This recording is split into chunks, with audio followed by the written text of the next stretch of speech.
In today's video, I'm going to show you how to filter your columns by condition here in Google Sheets. So filtering your data is a great way of narrowing down your data for you to be able to read it and analyze it better. Although there are many options on how you can filter your columns or your data, in today's video, we're going to be focusing on how to do it by condition. So when you insert a filter onto your data, what you're going to do to insert that filter is to right-click on any space and just create filter right here. And it will automatically create a filter for each of your columns. So when we select filter right here, here are the different options that you can do. The most common way to filter your data is to filter by values. And right here, there are so many values that I can select, but if you're dealing with a lot of data, that can be a lot of work and time-consuming. But when we use filter by condition right here, we can put in a condition that will result to the data that we need.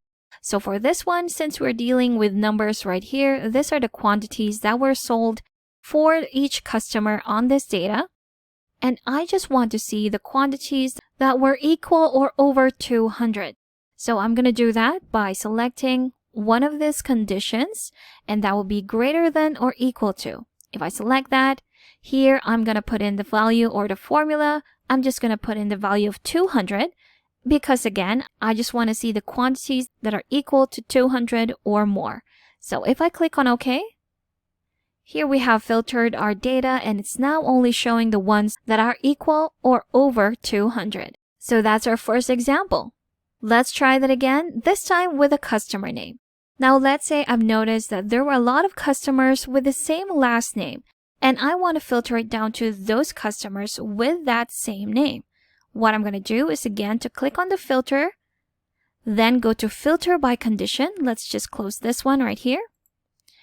And in the conditions, I'm going to put in text contains. So let's select that and put in the name or put in the last name of those customers.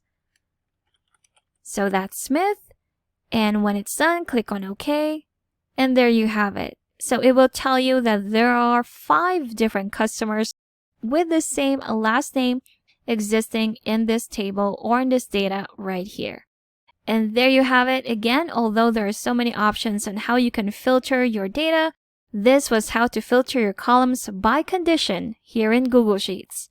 Thanks for watching. If you found this video helpful, do leave a like and subscribe for more helpful videos. See you on the next one.